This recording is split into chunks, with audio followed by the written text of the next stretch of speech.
The best Minecraft videos on YouTube right now are not solo Let's Plays.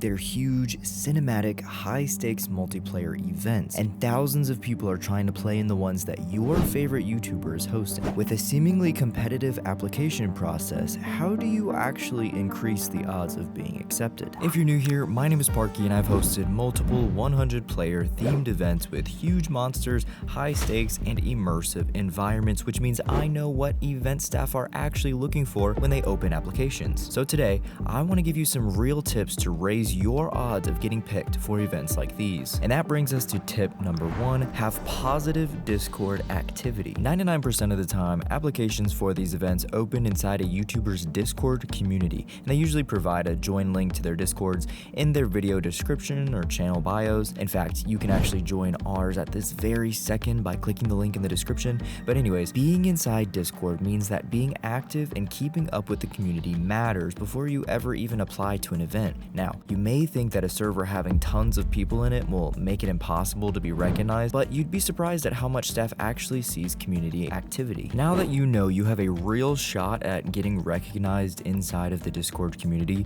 frequent activity isn't enough on its own. It has to be positive activity, okay? So being kind, encouraging, and uplifting, it has a real influence on acceptance. Because if staff already recognizes you as someone positive and mature, it tells them that you'll most likely follow the rules and be a good sport once you're actually inside of the event. Now, of course, you can still joke around and be lighthearted, but if all you're flooding the Discord chats with is brain rot or rage bait, there's a good chance that the people who are looking at your application will assume that in the event, all you'll spread is brain rot or rage bait, okay? So I'm not saying become a kiss up or an NPC or a bot or whatever, but maturity goes a long way, and it might just get you your event debut. Now that you have the goal of getting recognized as somebody who is positive and mature in the Discord community, let's go to tip number 2, which is learn how to record. If you've never done it before, you might be surprised at how easy the recording process actually is. Now, OBS is for game recording and it is free, and there are so many tutorials on how to use it. At first, I was very overwhelmed with all of the options inside OBS, but it actually is like 3 buttons and you've recorded your gameplay. It's super easy. And the same goes for replay mod and flashback, which are used to create these kind of cinematic shots for your Minecraft character after the event is over. It's what I use for all my videos, is what these big YouTubers are using for all their cinematic camera shots that they get. Now again, if you've never done this before, you know, these tools will look daunting at first, but I promise you, after a couple tutorials that I will be linking in the description, you will be capable of filming your screen and pulling impressive angles of your character. Now, not every event requires you to record inside the event or for the application process, but the whole point of this is that if you can, it shows staff that you're technically capable of following the, you know, sometimes complex rules of a big event in proxy. You know, if you can set up your screen recording and you can film yourself, you can use a good mic, you can do all of this, then it typically shows that you'll be able to at least follow complex rules of a big event, right? And so when I see an applicant who's already recorded content or used these mods before, it tells me that, you know, they'll likely be a great option, not only for the event itself, like playing in it, but also like if I needed extra recording, like if I needed extra point of views inside of the event, I may reach out to them and be like, hey, can you record your screen and give it to me after the event so I can use it for the video, etc., etc. And so that brings me to tip number 3, which is pretty much very similar to tip number 2 about learning how to record. Is that once you know how to record, show proof if you have it, or at least bring it up in the application that you're submitting. So if you've recorded in an event where maybe they didn't ask you to record or get a, you know, flashback or replay of your gameplay, go ahead and just do it anyways and create content out of it, right? Or just, you know, if you haven't even played in an event yet, go on to Hypixel and get into a Bed Wars game and simply record yourself doing that. It doesn't have to be crazy, it doesn't have to be great, but just showing them that you are capable of recording yourself goes a long way, okay? It basically is going to answer 2 questions that the staff member who's reading your application is kind of wondering. It's that, can this person record cleanly? Show them that you can. Second question would be like, can they hold a scene or can they be good for the video? Show that as well. Show them anything that you can from your past clips or create new ones for the application itself. Now, the application maybe won't let you submit a video per se. Go ahead and tell them that you've had experience recording games before. Just saying that is going to go a long way. And then if they ask, oh, can we actually see it?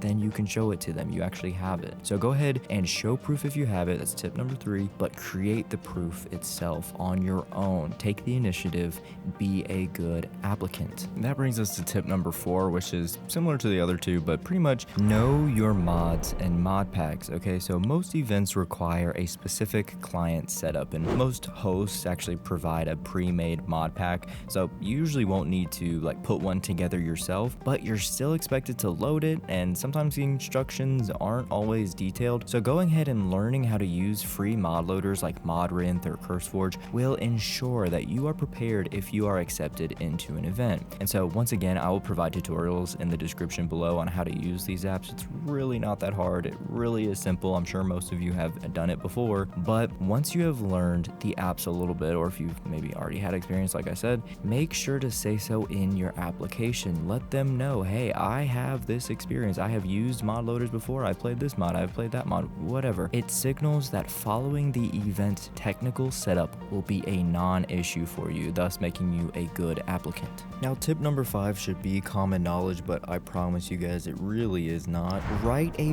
real application and not a copy paste one, or in other words, a simple application. Okay, staff can tell in about 2 seconds when an answer was copy pasted across 5 different applications, or if the person really is not reading the question well or taking the time to give an in-depth answer. Okay guys, I say this all the time, reference the specific theme of the event. So like if the event is a frozen survival event with duos, don't write a generic, oh, I just love PvP, I'm so good at PvP, I'll kill everybody, I don't care. Don't do that. Write about how your character might handle the cold, or the isolation of the character, or the duo dynamic. Okay, as somebody who makes these types of videos, I am constantly looking for players who are actually going to lean into the themes of the event, as opposed to, oh, I'm good at PvP, oh, I'm a good builder. That's not the point. Okay, if the event has a theme, talk about that. Okay, and guys, you would think that this is common knowledge, right? You would think that everybody knows this, but I promise you, I have gotten so many applications where yes is the answer to every single question. 15 questions, they answered yes. I'm like, question number 3, how old are you? Yes. It's like, oh, what are we doing, guys? Instant denied. Okay, so if you want a real shot, this should be just common knowledge, but give in-depth themed answers. Give real answers. Take the time to read the questions. Most people do, but give good answers. Okay, so now that we have most of the application process covered, okay, I've pretty much set you guys up on how to make a great application. Let's move on to tip number 6, which would be after you get accepted into the event. Let's talk about how you can get invited back. Tip number 6 is immerse yourself as a character, okay? And there is a fine line, all right? There's a fine line between boring and over the top. If you can find that middle ground, event hosts like these big YouTubers will be begging for you to come back, okay? So let's talk about it. I've seen it so much in my events where people, when they're playing in it, because it's either live streamed or the cameras are rolling, they just become loud. Like they just become loud, they do brain rot, they yell all sorts of stupid stuff. It's like, dude, please. All right, we're just, who's eating? Yo, who's eating? Hey! Colby told me to do it. No, Colby. Oh, he's coming. Get in your box. So good, let me throw up a set. No, stop singing the new Freaky Bruno Mars song. This is not good for the video, right? Okay, it might be funny very momentarily, but that's not typically what people are looking for, especially these big YouTubers who are making like these cinematic events. They want people who are going to get into a character, and that doesn't mean create some new personality or not be yourself, but it means that you need to immerse yourself into the theme of the event, okay? So if you're dropped into a frozen wasteland with a random duo, lean into it, okay? You're cold, you're scared, you just met a stranger, and your survival is dependent upon them. Come up with a plan together, talk to the person, get to know the person. Anything that is good for the video is going to be building that knowledge base of who you are and what's going on in the event, and talk about that, okay? Like, let's immerse ourselves into the actual event and pretend that you're actually in it, so that the viewer can actually watch its players getting immersed into the theme. This is the biggest tip that I can give you if you actually get into an event. And also, this can be shown inside of the application process. So in your application, you can show that you are capable of immersing yourself into the theme of the event. This is what I was talking talking about before when I was talking about writing a real application. Pretend that you can immerse yourself into the environment, into the theme of the event, and you will be amazing for a video. You will naturally come up with these amazing storylines that are fun and natural and not forced, or, you know, on the opposite end where somebody's extremely quiet, they're not using their mic, they're barely speaking up, they're not talking about what they're doing, they're not coming up with any plans. That's just as bad as somebody who's loud and, you know, brain rotting or rage baiting or whatever. And honestly, you guys got to be careful, because I don't know about other people, I know about myself.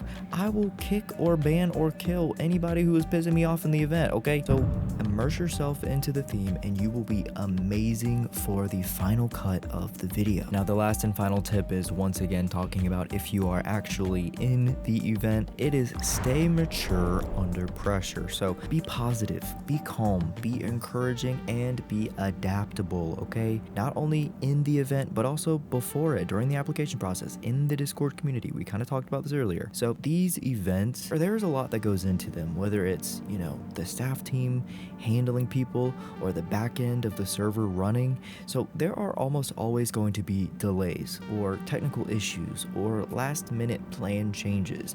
And a player who is going to be staying patient through all of the chaos of an event is genuinely going to be appreciated by whoever is running the show, okay? So if you are mature beforehand in the community, great sign, right? If you are mature inside of the event, if you are a good sport, if you're having fun, if you're not being obnoxious, Parky, when's it starting? Start it already. I'm like, dude, I've got this to set up, I've got that to set up.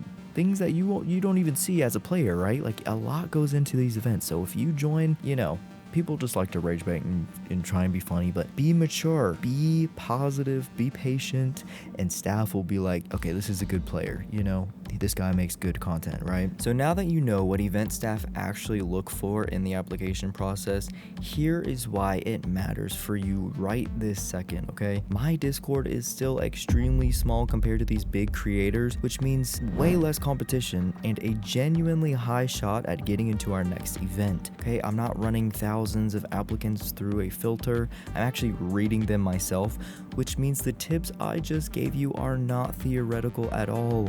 They are the exact things I'm personally looking for. So if you've been rejected from a bigger creators event, or maybe you've never even tried because you think that the odds look impossible, this is your shot. I'm telling you, come be active in the community, show up with the mindset of immersion that I just described, and when the applications open, you'll already be exactly the kind of applicant that I am hoping to find, and we'll get you loaded up into the video. So go ahead and join the Discord by clicking the link in the description of this video, and I hope to see you in our next event.